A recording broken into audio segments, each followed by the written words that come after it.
Hi everyone, David Aragona and Mike Beer here taking a look at the DRF Thursday race of the day. It is race 2 at Belmont at the Big A. This one going the 9 furlong distance. First level allowance for the fillies and mares / optional claimer $50,000. Before we get into the handicapping though, Preakness week is upon us. That second leg of the Triple Crown is already here. So you want to make sure that you've got your past performance plan set to go for this weekend so you can do your Preakness handicapping. And just check out shop.drf.com to peruse all of our handicapping plans that we offer at Daily Racing Form. Also, you can pick up the betting strategies. I'll be running those. So if you want my picks for the Saturday card at Pimlico, check those out and everything else at shop.drf.com.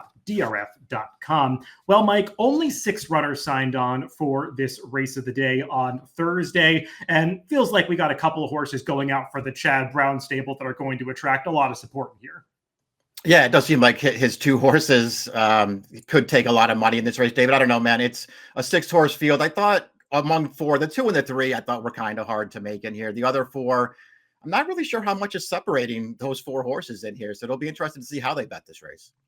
Yeah, the 2 long shots, the number 2 Toned Up and the number 3 Kiss Me Hardy are the only 2 in for that $50,000 optional claiming tag. The others are running for the first level allowance condition, going this 9 furlong distance. And to see how this field might sort themselves out heading into that clubhouse turn, let's take a look at the Timeform US pace projector for this race.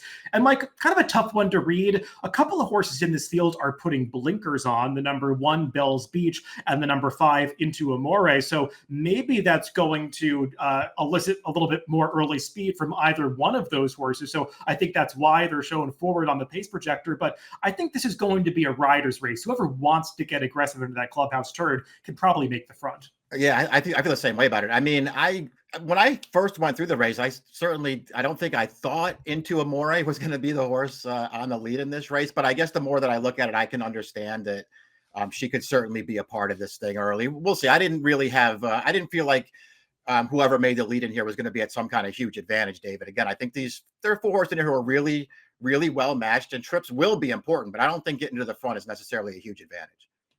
With this being the race of the day, do note you can get free past performances for this and every race of the day. Just create that free account at DRF.com. Head on over to that race of the day page, and you can access free classic, formulator, or Timeform US past performances to handicap along with Mike and me. Let's go through this field, beginning from the rail out with the number 1 Bell's Beach, one of 2 Chad Brown runners in this spot, Mike. And she competed at this same 1.125 distance, same conditions, first level allowance race last time out. She went off as the 6-5 favorite. And I kind of thought she had every chance to win this race. She was stalking outside of a horse that got loose on the lead in Malu. She was supposed to reel that rival in. She came under pressure first, was finishing at the end, but just never quite getting to that eventual winner. And I was left a little disappointed by this performance. Yeah, I know. Even though she sort of closed the gap there at the end, she never looked like she was going to win that race. I'm with you, David. And we should also point out, too, that I know that Malu wired that field, but she was also the longest shot on the board in there. I mean, I don't know, man. I've done a little chasing of Bell's Beach here so far this year. I didn't love the trips that she got 2 or 3 back and thought maybe she ran better than it looks. That wasn't the case last time. She was really disappointing, and I'm kind of tired of her now. And Chad Brown putting the blinkers on in this situation, it kind of feels like he watched that replay and said, I need to get a little bit more out of her. Let's see if the blinkers are going to do it. We'll just try something new with her. And it feels like that's the impetus for that equipment change. The number 2 is Toned Up. Like I said earlier, she is one of those in for the $50,000 claiming tag. She's actually racing first off the claim for trainer Linda Rice, who picked her up for $35,000 in a beaten claimer last time out, Mike. And this horse gets the distance. She's pretty consistent overall. She just doesn't win races that much. And I suppose stretching back out to the 9 furlongs, a distance that she has proven she can handle, she's a candidate to pick up some pieces at the end of this race if the pace comes apart at all. But she's a little tough to endorse on the win end, even going out for Linda. Agree. Cool horse. And she'll give you what she's got every time they send her out there. She's one of those who just always shows up. But it's almost 4 years now since she's won a race, David. May 2021's the last time she hit the winner's circle. I mean, she'll show up and she'll run a race here, but maybe it'll get her a piece of this. I would never use her on top. The number 3, Kiss Me Hardy, kind of has to be a big price in this race after she was no match for $32,000 claimers last time. She was making her first start off the claim for trainer Tom Morley that day and just really didn't have much to offer. There is some back class here, Mike. She was competing against some decent competition at Parks going back to the middle of 2024, running some speed figures that would put her on the fringes of being competitive in a race like this. But she's really tailed off lately, and I didn't see too much of a forward move off the claim last time. So she's really going to have to turn things around to be competitive at this level. Exactly. Now they're moving her up in class for this too, which I don't see how that's necessarily going to help her. You're right. I saw the same things you did. I mean, there were a couple of races that she ran last year where you sort of feel like, man, she's going to be the longest shot on the board in here. And if she runs one of those, she could maybe get herself involved. But her 2 races in New York so far, they're not good. The number 4, Pride's Crossing, is the other Chad Brown trainee in this race. She was an expensive purchase early on in her career, going for $1.3 million as a yearling. And she won her debut like a horse that was going to have some big things of her future, Mike. And it hasn't really panned out for her since then. She's changed barns a few times, actually has been in a stable of 3 different trainers, now just making the 5th start of her career. This is now her 3rd start since the switch to the Chad Brown stable. He tried turf with her, didn't love that effort on the grass, went back to dirt last time. We'll take a look at the stretch run of this race, and she was no match for the winner in here. The winner, Sudden Switch, is probably a pretty good horse who's got stakes in her future, so I don't want to be too hard on her for not getting the job done here, Mike. Just watching her races, I feel like there's supposed to be a little bit more finish to her than she ever really produces. I have no argument with that, David. I was really taken by her debut too last year. I thought she ran really, really well that day, and obviously she missed time after that, and just for whatever reason hasn't come back and really moved forward yet this year. I would just note too, she ran fine last time. I'm with you that the horse that won the race has a chance to be pretty good. This filly was fine in there, but it's not an effort that's going to blow you away. I'm surprised that the blinkers are going on the other Chad horse and they're not going on this horse, to be honest with you. When you watch her turf race 2 starts back, she's just gawking at the stands all through the stretch instead of trying to come get the horses in front of her. Even the race off the layoff at Aqueduct for Walden, she was not totally focused in that race either. I don't know. I think the talent's in there. I don't mind them going, even a little bit longer with her in here. And I do think she could get an aggressive ride in this race. I'd actually like to see them get aggressive with her in here and try to make the lead. I don't know, man. I don't love her, but of the horses who feel like the 4 main favorites, I kind of preferred her.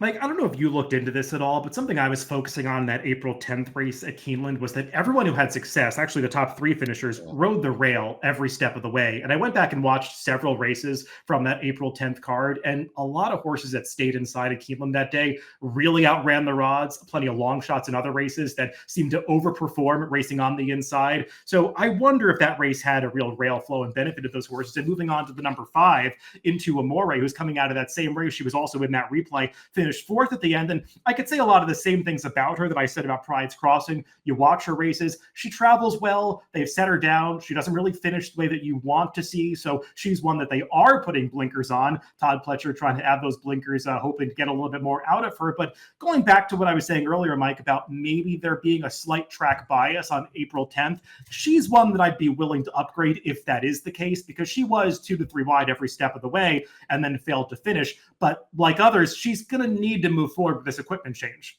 I'm glad that you brought up the fact that she was on the outside, because I noticed that too when I was watching that race, that everybody was just sort of making inside runs in there.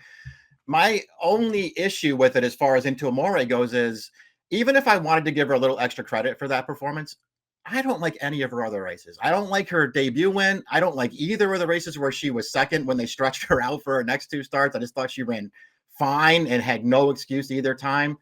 I don't know, man. I just don't know how good she is. And she's just one. I wanted to wait and see how they bet the race, because if she's the one who winds up taking money in here, I don't want her. The number 6, Gold Lightning, closes out this field on the outside. She's another horse going out for the Linda Rice barn. And Mike, this one has some talent, and distance is not going to be a problem for her because she's gone longer trips on the turf as well as on synthetic. She's handled that just fine. They tried the dirt for the first time after an auction purchase for $125,000 and switched into the Linda Rice barn in early April. And she was actually in that same replay that we took a look at for Bells Beach earlier. She was the one that was 3 wide into the stretch, just kind of staying on at one pace. The race flow in that spot probably didn't suit her because it was totally dominated out of the front end and there wasn't a whole lot of changing of position. her last race at Laurel was a big step backwards, and it was her only second start on the dirt. So maybe that's evidence that she didn't like the surface, but that was a sloppy track that looked like a real mess, and horses just were not handling it. And it seemed like she was one of those, just never got over that surface last time. That's how I looked at it last. I mean, she was obviously disappointing there at 3 to 5, but to me, you could see when I watched that race right from the start of that race, she just looked like she did not care for that surface, and she never really picked her feet up. So I'd be willing to be lenient there. She did stumble at the start of the dirt debut too, but I didn't think it was a terrible stumble. And then she just really couldn't make up any significant ground. I don't really know what to do with her, David. I'm fine with somebody who tells me, she's run twice on dirt. She had, excuses both times, and now she's in a spot where she could win, and she might not even take that much money in here. So I could be on board with that. I just don't know really what to do with her. She's a horse who I feel like had a lot of potential as a turf horse early on and never delivered on that. And not really sure her 2 dirt races are that good either. Yeah, when I was first handicapping this race, I actually had her on top and then downgraded her a little bit because the more I thought about it, I just wonder how much upside is really there. She was purchased at auction by an owner who's very much in the bloodstock game, and I kind of wonder if they view her as more of a breeding prospect down the line. So we'll see if she's able to move forward in her 3rd dirt start for trainer Linda Rice. Before we get to picks, make sure to like this video and also subscribe to the Daily Racing Form YouTube channel. We've got a lot of content planned for Preakness Week, so you make sure you want to be subscribed to the channel to check out all of that. Mike and I planning a lot of videos around the stakes portion of these Preakness cards coming up on Friday and Saturday later this week. Well, Mike, let's throw up our picks for this Thursday race of the day. And you're going to go with one of those Chad Brown runners, the number 4 Pride's Crossing, but it kind of sounds like neither one of us are too confident in the horses we picked here. Yeah, I absolutely. I don't really have a lot of faith in anybody in here. As far as making picks go, I'll take Pride's Crossing and hope that maybe they get a little aggressive with her here and she can just sort of make one more forward move. Not going to have a lot of money tied up in this race. Yeah, and I'm going to take the other horse out of that April race at Keeneland, number 5, Into Amore, just hoping that she was a little against the track and that observation that I made might actually play out and she can improve a bit here. But she's going to need to. She's going to need to run a more focused race with the blinkers, potentially taking them gate to wire like that pace projector suggests. So 5-6-1-4 for me and 4-6-1-5 for Mike in the DRF Thursday race of the day. Race 2 at Belmont at the Big A. Good luck after playing the races later this week.